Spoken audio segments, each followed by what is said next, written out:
Anyone running a SaaS company has known that pricing is scary. If we set our prices wrong, it could go very badly. And in fact, if we set it too low, well, we're not going to capture enough revenue. If we set the pricing too high, we're going to miss out on opportunities we should have closed, but they couldn't close because of pricing. So we're always scared about what that pricing should be. But fortunately, Dan Balcauski came in. He's with Product Tranquility, and he helps SaaS companies understand exactly what their pricing and packages should be. So you don't have the wrong pricing, and so you know that you have the right pricing. You're not hoping it's right. You know it's good. And so he details some frameworks that you can put in place to make sure your pricing is right on, and what you should not do, what you should avoid with your pricing. Check this out if you're worried about pricing. Welcome to Scale Your SaaS, the podcast that gives you proven techniques and formulas for boosting your revenue and achieving your dream exit. Brought to you by a guy who's done just that multiple times. Here's your host, Matt Wolach. Hello and welcome to Scale Your SaaS. Thank you very much for joining us. Really glad to have you here. By the way, if that's your goal to scale your SaaS, we're here to do exactly that. We're going to help you understand how to grow your leads, how to make sure you set up your structure correctly for go-to-market and for sales, how to close deals, and how to scale your team so that somebody else can do it for you. If you want those things, subscribe to the show right now. Hit the subscribe button on your podcast app. That way you'll be notified of new and upcoming amazing people we put in front of you who will help you scale your SaaS. And one of those amazing people I have with me today, I've got Dan Balcauski with me. Dan, how you doing? I'm doing fantastic. Good to be here, Matt. Thank you for having me on the show. Absolutely. I'm really glad to have you here as well. And I want to make sure everybody knows who you are, Dan, because you got a great background in doing some cool things. Dan is the founder and chief pricing officer at Product Tranquility. Basically, what Product Tranquility does, it helps high-volume B2B SaaS CEOs define pricing and packaging for new products, something that I can tell you working with SaaS companies is really, really needed. Over the last 15 years, Dan has managed multiple products throughout the product lifecycle, from new concept incubation, product launch, product maintenance, platform transitions, and end of life. He absolutely knows his stuff, and I'm delighted that he's here. Thanks for being on the show, Dan. I am very excited for our conversation and hoping to drop some hot takes on pricing for your listeners. Awesome. I'm always good for hot takes, so looking forward to hearing that. But first, tell me just what's going on with you lately and what do you have coming up? Oh, man. Well, we had South by Southwest here coming up here in Austin, Texas, where I'm based. And so got a music wristband. So looking forward to that. That's always a journey. You either love it or hate it. It's either for the Austinites, get the hell out of town, or get yourself a wristband and dive in because the town gets taken over by hipsters. And so we'll leave that to another topic. And then the other thing on my mind, I'm looking forward to this summer. One of my best friends is getting married out in Italy. So we're looking to spend a full month out there on either end of that adventure. So looking forward to getting out of when the temperature, the mercury rises here in Austin, getting the hell out of Dodge. Well, I'm right there with you. I'm in Arizona, and we don't like spending summers here, so I'm also going to Italy this summer, so it's going to be a great time. And in fact, I'm going to be in Texas in April. By the time this episode airs, this will have already happened. But you probably already know, Dan, that Texas is one of the epicenters for the eclipse coming up. That's where the eclipse is going to be passing right through Texas and Arkansas and all the other states going up kind of northeast of there. And so my mom is big on astronomy, I guess, and eclipses, and she's making me take my family out there so that we can watch this thing and get a full eclipse, like total lunar eclipse. So it's going to be pretty ridiculous. I don't know if you saw that was coming your way. We had a partial one earlier this year. Just remind everyone, unlike our former president, do not stare directly at it. It can still burn out your retinas. So be careful. Yes, public service announcement by Dan Balcauski. Thank you very much. Okay, cool. Let's actually get to business here because I'm really interested in Product Tranquility. What you're doing is needed. As everybody out there knows, I work with software startups, helping them understand how to grow, how to sell, and pricing is always one of those things. So first, let's go way back. What gave you the idea to start Product Tranquility? Yeah, well, I have been in multiple different positions in the software world. I've been my entire 20-year career in software. Started out more on the value creation side than what I consider the value capture side now, both sort of building products into as an IC engineer into engineering management, made a switch over into product management, product strategy. And worked my way into more senior levels of management, and was head of product at a two-sided marketplace for a bit. And at a certain point, and I'd always had in the back of my mind, I'd love to start my own thing. Being, an engineer turned product person, I always thought I'd start a product company, but either I'm a pessimist or a realist, but I know the entrepreneurs out there, you have all of my respect, because I've never had a product idea that I haven't shot 1,000 holes in before I got off the ground. And I feel like that entrepreneur, driving a product vision just has to be able to not only outlast their own doubts about their product, but have every one of their friends and family and everyone else tell them that what they're doing is a dumb idea and it's never going to work and still go anyway. But I did believe in myself, and I was like, well, let me try my hand at consulting. So I decided to go off and start a consulting company, and was looking at a lot of things that fell under the product management, product marketing umbrellas, and realized that a lot of folks had big challenges with product pricing and packaging. And it was one of the areas that, through some lucky happenstance of experience, I'd had cut my teeth on, made plenty of mistakes on in the past. I don't want to make any apologies about that. I did not come fully baked into this world. I've seen and made a lot of those mistakes directly, but hoping to help the next set of entrepreneurs avoid that same fate, or at least go out and make new mistakes and then come back and tell me what those are. Yeah, exactly. That's always fun, making those new mistakes. But let's jump into that. So, I've been a SaaS founder. I think a lot of people out there listening are SaaS founders right now. What are some of these mistakes that SaaS leaders are getting wrong around pricing? Oh, man. Well, I don't want to take up all of our time on this one question. I would say that number one is, when it comes to SaaS pricing, most executives think that what you charge will determine your success. In fact, who and how you charge determines your success. Too often, prospects or clients will come to me and will be very concerned about, should this widget be $20 per user, or $100 per user, $29.95, should our prices end in 5s and 9s? I love those conversations. I think they're super interesting, but honestly, they're optimizing at the wrong end. There's way more impactful decisions that, obviously, at the end of whatever you package, price, sell, you've got to put a number on it.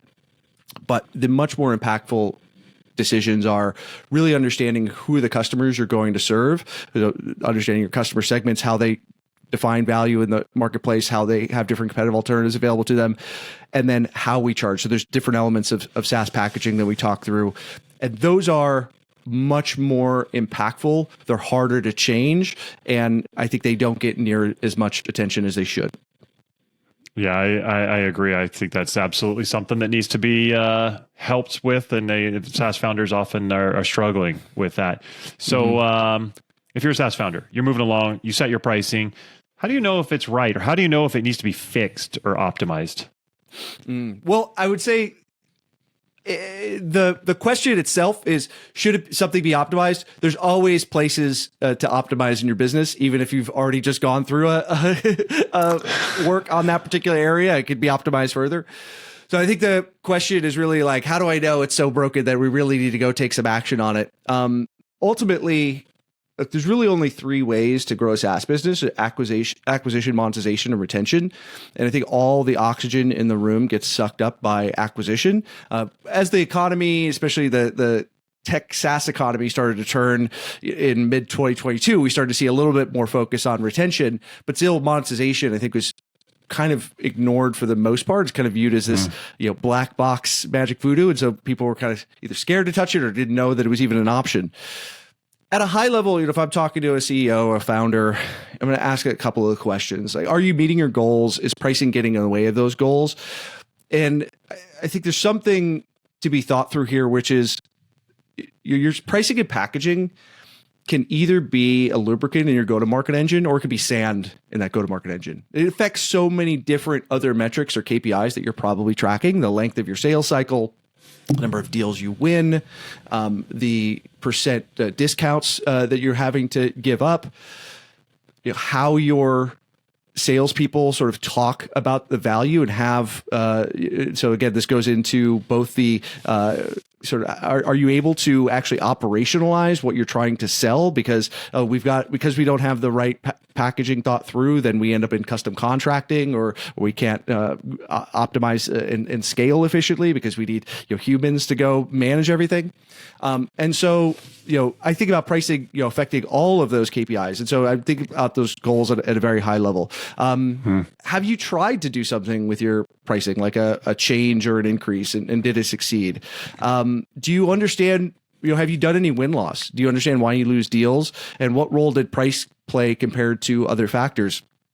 I'm a big fan of doing a rigorous win-loss that doesn't include the rep who is in the deal, potentially even not even the sales or even a third-party organization to come in and do it, to have a unbiased viewpoint. But you should at least be tracking loss codes. And, I know your world is in sales, and those are never the ground honest truth. But if you're not even doing that, like, you should at least be able to get a ratio of like, hey, where's pricing relative to other areas we lose? Do we have these categorically defined so we can feed that back to the rest of the organization? Because God forbid the other direction you have to go is digging through Salesforce notes or interviewing rep by rep, and nobody got time for that. I think a wise woman once said. For sure. On a more tactical level, are too many customers buying and staying in your lowest or entry level plan? Are too few customers upgrading or expanding? So net revenue retention is like one of the number one metrics to understand if there's a pricing problem. And so if customers are just sort of staying flat, they're not expanding over time, that's a big consideration. And, hinting it back at something I was mentioning before about customized contracts, is sales regularly selling something that is customized for each deal? So those are a few areas that I would point people to look at. And there's obviously a bunch of different metrics, like we could kind of go down a rabbit hole and talk through that can help sort of identify what those should be. But those are some high level areas I would help people to focus on first. Yeah, I think that's a great focus for sure, and take a look at those if you're trying to figure out what's right, what's wrong. But tell me, I know you work with a lot of different leaders and companies. So do you have an overall model that you use for SaaS pricing? What would that be? Yeah, well, I've seen companies usually face like 4 significant challenges when they try to tackle pricing. So they have an unclear target customer profile. They don't understand what customers that they're serving. They have a poor understanding of how they create customer value. They're unclear about their product's unique differentiation. And finally, they have a general underappreciation for the depth of decisions that go into a pricing and packaging approach. Again, kind of what I mentioned at the beginning, where folks are very consumed by, price is just the number that's there, and should it ends in 5s or 9s, or should we have discounts? And so it doesn't tend to go much beyond that. And there's so many more dimensions that come into play. And so this situation I encounter again led me to create my services model for SaaS pricing. Services stands for the 4 components of the model. So it's an acronym, SVCS.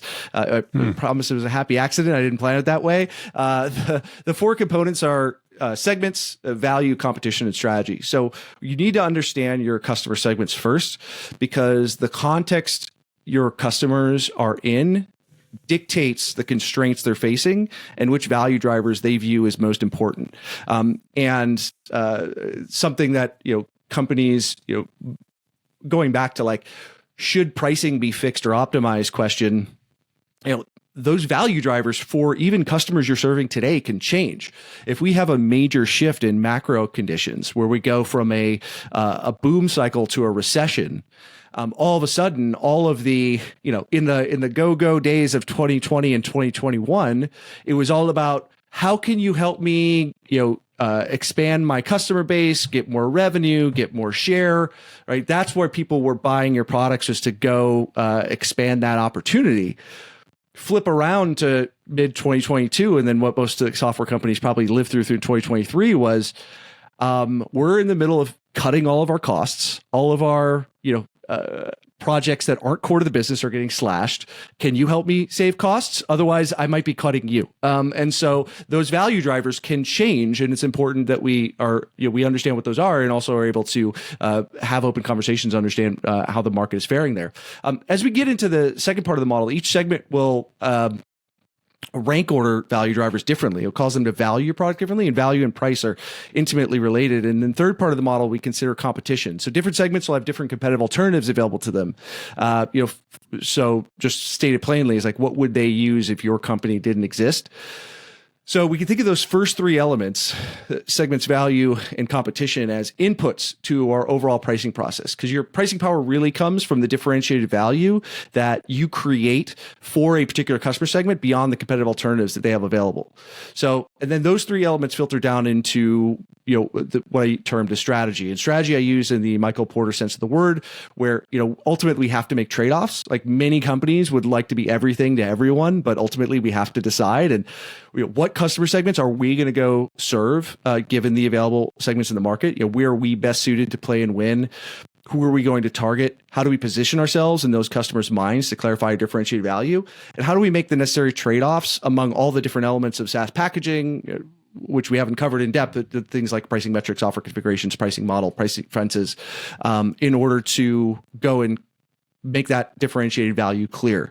And I highlight at the core of that, the foundation, the customer segments, because what you'll end up, if you don't do that first, you will inevitably end up in a conversation at the end of a very long pricing rehash where you say, hey, here's now what we're going to do. And the most common phrase, question you'll get is, well, what about X customer? Because that won't work for them. So we want to front load that conversation. Yes, ultimately, whatever you come up with is not going to work for everyone, but we want to bring that conversation forward because there's always going to be some use case, some group of customers. They really only care about 10% of your product. That 10% actually is maybe its own entire market. Maybe they're competitors, sort of, one-shot sort of bit player competitors that play in that space. And so you have to make a strategic decision up front of like, do we care about that space? Because it's worth us for us to, contort the rest of our go-to-market in order to satisfy that, that particular end of the market. Maybe it is, maybe it isn't, but you probably wanted to have that conversation early rather than at the end of the process. Yeah, I would totally agree. And something that you hit, I want to unpack a little bit there. You talked about value, and value obviously is something we want to be able to deliver to our customers, but it's sometimes hard to figure out. You said what your differentiation value and how you differ from your competitors. How can we figure that out? How can we work out what that is? How can a leader say, okay, this is what it is? I mean, people aren't just going to probably tell us. How do we understand that value-based pricing? Oh man. Well, this is a large question. You said people won't necessarily tell you. That's not necessarily the case. They will tell you if you ask the right questions. But and maybe read between the lines. Yeah, but I think a lot of people don't ask the right questions. Is number one, because it does require this question. Maybe a helpful framing for this question as well is oftentimes in the pricing world we'll talk about what's called the 3 C's of pricing. So this is your pricing orientation. Pricing orientation is basically how is pricing done around here? What are the variables or inputs that we really care about? And so the 3 C's, just quickly, I'll name them off and kind of talk through them real quick. Cost-based pricing, competition-based pricing, and customer value-based pricing, often just referred to as value-based pricing. But marketers, we love our 4 P's and 3 C's. So it's not as catchy with 2 C's and a V. So I view that as a ladder, right? Those are with any of these orientations, like you don't get to skip to value-based pricing and just not end up talking about your costs. Like I've been in that situation with like senior leaders, like even CEOs, founders of companies, and they'll be like, well, we want to do value-based pricing. And be like, great. What's your marginal cost to serve a customer? It's like, well, we don't know. Be like, let's start there. Not that it's the ultimate determination of where you want to be, but it does set a floor. If you sell $20 bills, if you sell $20 bills for $10, you're going to go out of business very quickly, right? And so you want to make sure that maybe some VC will fund you with that model, but I wouldn't recommend it in general. And so but that only tells you your floor. Also, your customers don't care about your costs, so we need to understand competition, and eventually we need to get value. And so why is that a hierarchy? Because I think value-based pricing, it gets a lot of play in the pricing world. It's very difficult to execute and pull off. I was, somewhat facetiously poking fun at like people ask the right questions, you can get the answer, but it does require a large organizational commitment to a value-based approach. It's, and calling it value-based pricing also sort of undercuts the rest of the organization's lift that's required. You can't just have the pricing people go into a back room and run some spreadsheet and be like, this is how much value we create for customers. This is what we're going to price at, because then you're going to hand it off to your frontline sales reps or your customer success reps, and they're going to go tell the customer or prospect that, and what is the prospect going to say? I don't believe you because I've been told that before. Show me the proof. And then they're going to go, Mr. Prospect, how would you like a 50% discount? Because they're not going to be able to stand behind the value because they don't have the proof, right? And so this is where a value-based pricing breaks down. The flip side is the answer to your question. How do we, if we want to actually pursue that approach, get to value? Ultimately, it comes from having detailed conversations with your customers, understanding how your product fits into their business, and ultimately driving that conversation to a dollar sign. So one of the, I think, distinctions in my world versus, say, for example, product management, product management, they're always like, oh, talk to your users. In pricing, I want to be very explicit that I want to focus, like, users are important, but I do want to focus on the buyers. I focus on the customers, the people who are paying you, because they're the ones who are having to write a check.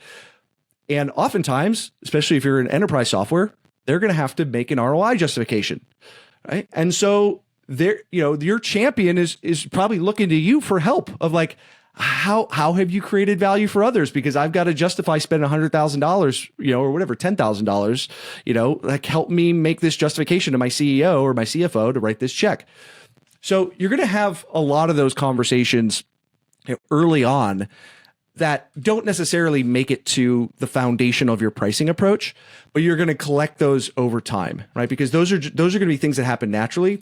And then when you get really, really serious about value-based pricing, that's where you can go out and for example, Forrester does TEI, total economic impact studies. As if anyone's seen those, those could be references. But you could do those. You could do those analyses on your own. You can, I'm sure, as your customer success reps are trying to, if customer success owns renewals, they're having to help justify those ROI calculations, and then it's about feeding that back into the rest of the organization. So it's a full organizational behavior. It's not just a pricing exercise.